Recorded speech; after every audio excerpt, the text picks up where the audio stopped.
ഇല്ല, ശ്രീ സിബി സത്യൻ, ഇതൊരു പ്രതിരോധമായിരുന്നു. V D Satheesan ഡൽഹിയിൽ പോയി പ്രധാനമന്ത്രിയെ കണ്ടതിന് പിന്നാലെയാണ് ഈ റെയ്ഡ് നടന്നത് എന്ന്. ഇത് ഇത്രയും വിശ്വസിപ്പിക്കാൻ പറ്റാത്ത ഇത്തരം പ്രതിരോധങ്ങൾ, ഇത്രയും കാര്യങ്ങൾ എങ്ങനെയാണ് CPM നേതാക്കൾക്ക് പറയുവാൻ കഴിയുന്നത്? ഇന്നലെ ഹൈക്കോടതിയിൽ നിന്ന് ഈ ഉത്തരവ് വന്നത് വി ഡി സതീശൻ പോയി പ്രധാനമന്ത്രിയെ കണ്ടതുകൊണ്ടാണോ?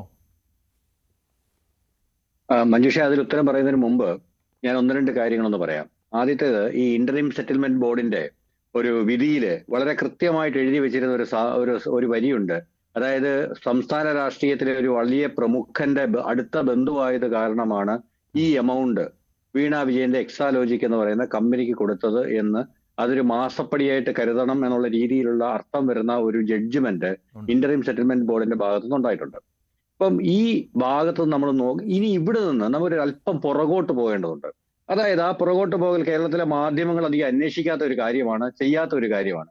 എന്തിനായിരിക്കും ശശിധരൻ കർത്ത എന്ന് പറയുന്ന മനുഷ്യൻ, CMRLന്റെ ഉടമസ്ഥനായ മനുഷ്യൻ, എല്ലാ മാസവും ഒരു പ്രത്യേക തുക മുഖ്യമന്ത്രിയുടെ മകളുടെ പേരിൽ ഇനി മാസപ്പടിയാണെന്ന് തന്നെ ഇരിക്കട്ടെ, അങ്ങനെ കൊടുക്കുന്നത് എന്തിനായിരിക്കും എന്ന് കേരളത്തിലെ മാധ്യമങ്ങൾ എന്തുകൊണ്ടാണ് അന്വേഷിക്കാതെ? തെളിവുണ്ടോ സാറേ? വെറുതെ അങ്ങ് ചാനലിൽ കോടതി വിധിയിൽ പറഞ്ഞ അതൊരു വിധിയാണ്. ഇത് കോടതി വിധിയിൽ പറഞ്ഞ കാര്യമാണ് ഞാൻ പറഞ്ഞത്. കോടതി വിധിയിൽ പറഞ്ഞ കാര്യമാണ്. അതെ അതെ.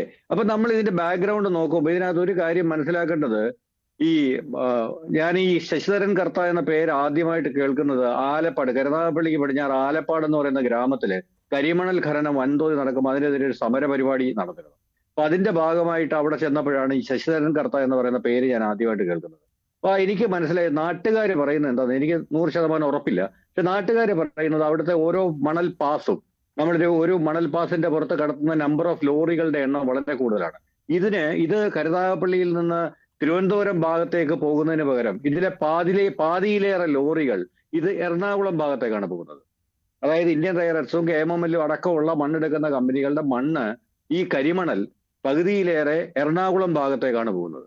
എന്ന് വെച്ച് കഴിഞ്ഞാൽ ഈ നടപടി, ഈ പരിപാടി അതിഗംഭീരമായി നടത്തുന്നതിനും അതിന് സർക്കാർ കണ്ണടയ്ക്കുന്നതിനുമാണ് ഈ പ്രതിഫലം കൊടുക്കുന്നത്. സത്യത്തിൽ വളരെ വിശദമായ കേസന്വേഷണം നടത്തേണ്ട ഒരു ഏരിയയാണ്. കാര്യമാണ് ശ്രീ സിബി സത്യൻ, പുതിയ കാര്യമല്ല. റോ മെറ്റീരിയൽ CMRLന് കിട്ടിക്കൊണ്ടിരുന്നത് ഈ വഴി തന്നെയാണ്. അവിടെ അദ്ദേഹം ഈ ഇന്ററിം സെറ്റിൽമെന്റ് ബോർഡിന്റെ വിധിയിൽ തന്നെ വ്യക്തമാക്കിയിട്ടുണ്ടല്ലോ. അത് CMRLന്റെ ഉദ്യോഗസ്ഥർ കൊടുത്ത മൊഴി കൂടിയാണ്. ചീഫ് ഫിനാൻസ് ഓഫീസറും അതുപോലെ തന്നെ ചീഫ് ജനറൽ മാനേജറും കൊടുത്ത മൊഴിയുണ്ട്. ഞങ്ങൾ ഈ രാഷ്ട്രീയ നേതാക്കൾക്ക് ഇങ്ങനെ പണം കൊടുക്കാറുണ്ട് എന്ന്. അവിടെ PV ആണല്ലോ പിണറായി വിജയൻ എന്ന രീതിയിൽ നമ്മളെല്ലാം പറഞ്ഞു അത് പിണറായി വിജയനാണ്. പക്ഷെ അദ്ദേഹം സമ്മതിച്ചില്ല. പിണറായി വിജയൻ പറയുന്നത് നാട്ടിൽ എത്രയോ വിജയന്മാരുണ്ട് എന്നായിരുന്നു. പക്ഷെ ഇപ്പോൾ അറിയാമല്ലോ, അത് PV എന്ന് പറഞ്ഞാൽ പിണറായി വിജയൻ എന്ന് തന്നെയായിരുന്നു. അതോടൊപ്പം തന്നെ ഓരോ ഫിനാൻഷ്യൽ ഇയറിലും വീണ വിജയനും എക്സാലോജിക് കമ്പനിയും മേടിച്ച പണത്തിന്റെ വിവരവും ഉണ്ടായിരുന്നു. അതായത് ഈ ബിസിനസ് ചെലവുകളാണ് ഇതെല്ലാം എന്ന് CMRL പറഞ്ഞ് അവരുടെ കമ്പനി ചെലവായി കൂട്ടി അത് നികുതി വെട്ടിക്കുവാനുള്ള ഒരു ശ്രമമായിരുന്നു. പക്ഷെ അത് തടയുകയായിരുന്നു ആദായ നികുതി വകുപ്പ് ചെയ്തത്. അങ്ങനെയാണ് തർക്കപരിഹാര ബോർഡിൽ ചെന്നപ്പോൾ വിധി CMRLന് അനുകൂലമായിരുന്നില്ല. അപ്പോൾ അതിൽ കൃത്യമായിട്ട് എക്സാലോജിക് ഇടപാട് വരികയും ചെയ്തു. ഇതാണ് അതിന്റെ ഒരു ചരിത്രം എന്ന് പറയുന്നത്. ആദായ നികുതി കേസിൽ ആകെപ്പാടുള്ള ഒരേ ഒരു സംഗതി എന്ന് പറയുന്നത് ഇത്ര മാത്രമായിരുന്നു. അതായത് CMRL ഒരുപാട് ചെലവ് കൂട്ടി കാണിച്ചു. അപ്പൊ അതുകൊണ്ട് അവര് ടാക്സ് കുറച്ചാണ് അടച്ചത് പ്രോഫിറ്റിന്റെ മുകളിൽ. അപ്പൊ അതല്ല, കൂടുതൽ ടാക്സ് അടയ്ക്കാനുണ്ട് എന്ന് പറഞ്ഞിട്ടായിരുന്നു കേസ്. അപ്പൊ അതിന്റെ പുറത്താണ് ഇത്രയും വലിയൊരു വിവാദത്തിലേക്ക് നയിച്ചത്. ഇനി നമ്മൾ അവിടെ നിന്ന് നോക്കിക്കഴിഞ്ഞാൽ മഞ്ജുഷ, നമുക്ക് മനസ്സിലാവുന്ന ഒരു കാര്യം, ഈ കേന്ദ്ര ഏജൻസികൾ സത്യത്തിൽ കൈയയച്ച് അന്ന് പിണറായി വിജയനെ സഹായിച്ചിട്ടുണ്ട്. കാരണം ഈ ഇന്ററിം സെറ്റിൽമെന്റ് ബോർഡിന്റെ ഈ വിധി വന്നിട്ട് ഏതാണ്ട് 6 മാസം വരെ ഒരൊറ്റ കേന്ദ്ര ഏജൻസി, കാരണം ഇന്ററിം സെറ്റിൽമെന്റ് ബോർഡിന് ഇതിനെ ഫർദർ അന്വേഷിക്കാനുള്ള ഉത്തരവിടാനുള്ള അധികാരമില്ല. അപ്പം അവരുടെ കേസ് എന്ന് പറയുന്ന ടാക്സ് കേസിൽ ഉത്തരം പറയുക എന്നുള്ളത്, വിധി പറയുക എന്നുള്ളത് മാത്രമായിരുന്നു. അപ്പൊ അതിനുശേഷം ഇത്രയും വലിയൊരു ആരോപണം ഒരു ജഡ്ജ്മെന്റിൽ വന്നിട്ട് അതുമായിട്ട് ബന്ധപ്പെട്ട അടുത്ത അന്വേഷണം നടക്കാൻ 6 മാസം വേണ്ടി വന്നു. അതായത് serious fraud investigation team SFIO ഈ കേസ് ഏറ്റെടുത്ത് ഏതാണ്ട് 6-7 മാസത്തിന് ശേഷമാണ്. അതായത് കയ്യയച്ച സഹായം കേന്ദ്രത്തിന്റെ ഭാഗത്തുണ്ടായി.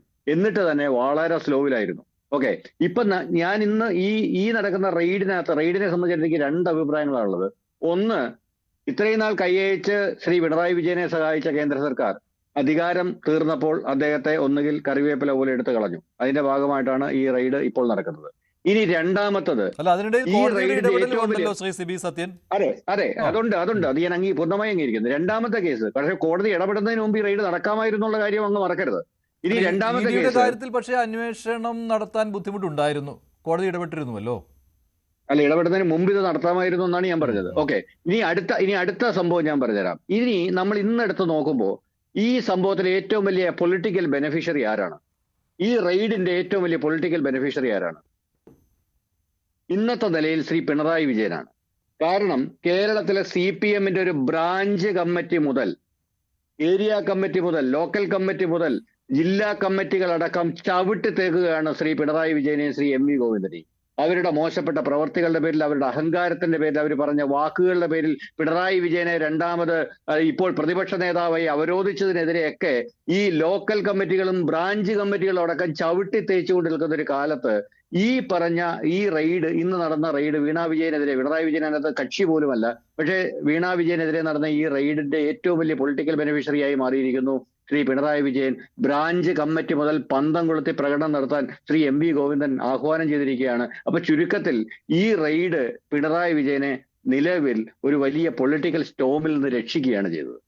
അപ്പൊ ഇത് എനിക്ക് തോന്നുന്നത്, അപ്പൊ ഞാൻ ആദ്യം പറഞ്ഞ വാചകം ഒന്ന് മാറ്റി പറയണോ, അതായത് കറിവേപ്പില പോലെ അദ്ദേഹത്തെ എടുത്ത് കളയുകയല്ല ചെയ്തത്, മറിച്ച് അദ്ദേഹത്തെ പൊളിറ്റിക്കലായിട്ട് സഹായിക്കുകയാണ് ചെയ്തത്.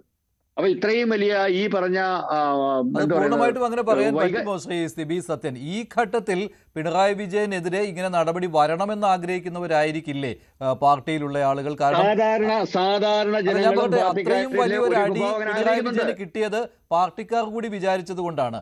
അവർക്ക് പെട്ടെന്ന് പിണറായി വിജയനോടൊരു സിമ്പതി വരുവാനുള്ള സാധ്യതയുണ്ടോ? കാരണം ഈ കേസ് CPM-ന്റെ തോൽവിക്ക്, LDF-ന്റെ തോൽവിക്ക് കാരണമായിട്ടുണ്ട്. അതെ മഞ്ജുഷേ, പൊളിറ്റിക്സ് എന്ന് പറയുന്നത് വികാരങ്ങളുടെ ഒരു കളിയാണ്, മനസ്സിലായോ? അപ്പൊ ഇതിനകത്ത് പിണറായി വിജയനെതിരെ ഒരു വികാരം നിലനിൽക്കുന്നുണ്ട്. പിണറായി വിജയനെ ഈ പറഞ്ഞതുപോലെ ഒരു പതനം കാണാൻ ആഗ്രഹിക്കുന്ന ഒരു വലിയ ജനവിഭാഗം കേരളത്തിലുണ്ട്. ഇപ്പൊ അതൊന്ന് ആ ഗ്യാലറിക്ക് വേണ്ടി കളിച്ചൊരു കളി, അപ്പൊ അവർക്ക് സന്തോഷമായി. പിണറായി വിജയന്റെ പൊളിറ്റിക്കൽ ബേസ് സ്റ്റെബിലൈസ് ചെയ്തു. കാരണം എന്ന് വെച്ച് കഴിഞ്ഞാൽ ഇന്ന് CPM-ന്റെ ശക്തി പ്രകടനമാണ്. അതായത് ബ്രാഞ്ച് കമ്മിറ്റി മുതൽ എല്ലാ കമ്മിറ്റികളും പന്തം കൊളുത്തി പ്രകടനം നടത്തണമെന്ന് പാർട്ടി സെക്രട്ടറി ആഹ്വാനം ചെയ്തിരിക്കുന്നു. അത് നിങ്ങൾക്ക് ഇഷ്ടം ഉണ്ടായാലും ഇഷ്ടമില്ലെങ്കിലും നിങ്ങൾ ചെയ്തേ പറ്റൂ, നിങ്ങൾ പാർട്ടിക്കാരനാണെങ്കിൽ.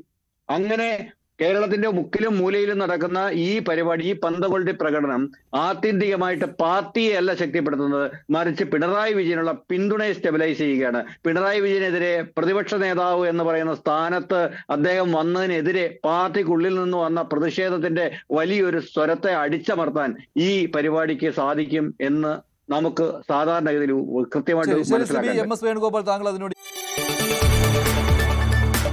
കൂടുതൽ വാർത്തകൾക്ക് news 18 Keralam YouTube channel subscribe ചെയ്യുക.